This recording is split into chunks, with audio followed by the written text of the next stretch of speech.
क्या आपने कभी सुना है कि कोई ध्यान में आनंद का अनुभव करता है तो कोई इसे आत्मज्ञान की कुंजी बताता है, लेकिन जिसने गहरे ध्यान का वास्तविक अनुभव किया है वो बस यही कहता है, शून्य, सब कुछ समाप्त और सब कुछ प्रारंभ। आज हम एक ऐसी यात्रा पर चल रहे हैं जहां शब्द मौन में विलीन हो जाते हैं और बस शांति बोलती है। इस सफर में हम आपको एक ऐसे योगी से मिलवाएंगे जिसने इस शून्यता को छू लिया था, और जब वो लौटा तो पहले जैसा नहीं रहा। ध्यान का प्रथम चरण है मन की चंचलता को थामना। क्या बिना रुके बैलगाड़ी आगे बढ़ सकती है? एक गांव में एक वृद्ध किसान था। लोग पूछते, बाबा ध्यान कैसे करें? वो मुस्कुराते और कहते, ध्यान बैलगाड़ी के समान है, पहले उसे रोको फिर आगे बढ़ाओ।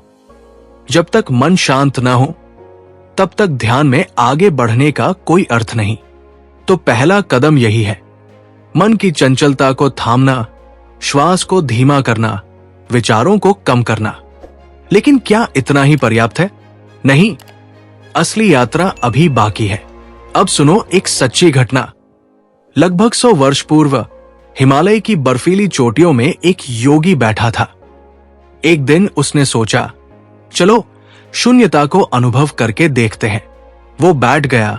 1 घंटा, 2 घंटे, फिर पूरा दिन, फिर पूरा सप्ताह। फिर उसका शरीर वही बैठा रहा, लेकिन वो कहीं विलीन हो गया। लोग भयभीत हो गए, ये तो समाधि में चला गया। 6 महीने बीत गए। जब वो लौटा, किसी ने पूछा, तू कहां चला गया था? योगी मुस्कुराया और बस इतना बोला, मैं कहीं नहीं गया, मैं वही था जहां सब समाप्त हो जाता है। जब शून्यता प्रकट होती है तो न कुछ बचता है न कुछ खोता है। और ये अजीब बात है, जब कुछ नहीं बचता तभी सब कुछ प्राप्त होता है। शून्यता की स्थिति में पहुंचते ही 3 चीजें घटित होती है। चेतना का विस्फोट, तुम्हारा मन लुप्त हो जाता है, लेकिन चेतना संपूर्ण ब्रह्मांड में फैल जाती है। समय का अंत, एक क्षण और एक युग एक समान प्रतीत होते हैं। समय ठहर जाता है। आनंद और मौन का मिलन, एक ऐसा सुख जिसे शब्दों में नहीं केवल अनुभव से समझा जा सकता है। ये सब सुनने में अच्छा लगता है, पर इसे महसूस करने के लिए अभ्यास आवश्यक है। तो चलो जानते हैं ध्यान में शून्यता तक कैसे पहुंचा जाए। कभी नदी देखी है? जब पानी तीव्र गति से बहता है तो उसमें गंदगी ऊपर रहती है, लेकिन जब पानी शांत हो जाता है तो सब कुछ नीचे बैठ जाता है। ध्यान भी ऐसा ही है। 4 उपाय जो तुम्हें शून्यता तक ले जा सकते हैं। सांस को देखो, उसे बदलो मत। तुम्हें अपनी सांसों को नियंत्रित नहीं करना है, केवल देखना है। मानो जैसे कोई नदी के किनारे बैठकर जलधारा को देख रहा हो। जब तुम सांस को बिना बदले देखते हो तो मन स्वाभाविक रूप से स्थिर होने लगता है। यह हमें वर्तमान में टिकने की कला सिखाता है और गहरी ध्यान अवस्था में ले जाता है। सांस को उसी रूप में रहने दो, न गहरी करो न हल्की। बस इसे आते जाते देखो, जैसे बादल आकाश में बहते हैं। मन को उड़ने दो, उसे रोकने की कोशिश मत करो। ध्यान के समय यदि मन भटकता है तो उसे जबरदस्ती रोकने की आवश्यकता नहीं, बस इसे बहने दो और साक्षी बनो। मन का स्वभाव ही गतिशील रहना है।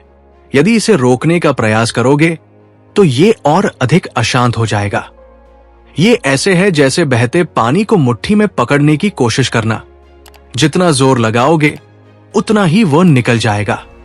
लेकिन जब तुम इसे रोकने का प्रयास छोड़कर मात्र दर्शक बन जाते हो तो ये स्वतः ही शांत होने लगता है।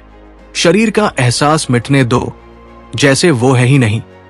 ध्यान की उच्च अवस्था में साधक स्वयं को शरीर से परे अनुभव करता है, जैसे कोई गहरी नींद में चला जाए और उसे अपने हाथ पैरों का आभास भी न हो।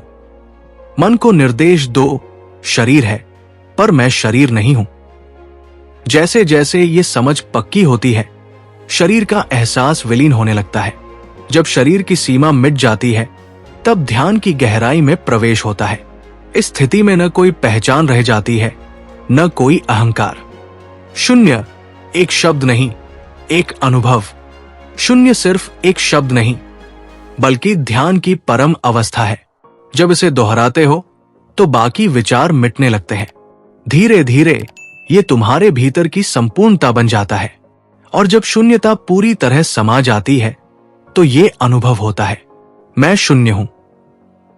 तब कोई पहचान नहीं रहती, कोई सीमा नहीं बचती, कोई बोझ नहीं रह जाता। यही ध्यान का अंतिम बिंदु है।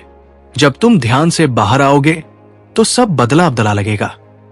पहले जैसी बेचैनी नहीं रहेगी, पहले जैसी उलझन नहीं रहेगी, क्योंकि अब तुम जान चुके हो सब कुछ शून्य है और शून्य में ही सब कुछ है। अब प्रश्न यह है, क्या तुम तैयार हो? अगर हां, तो अगली बार ध्यान में बैठकर इस शून्यता को महसूस करने का प्रयास करो, और जब एक बार इसका स्वाद लग जाएगा तो फिर वापसी नहीं होगी।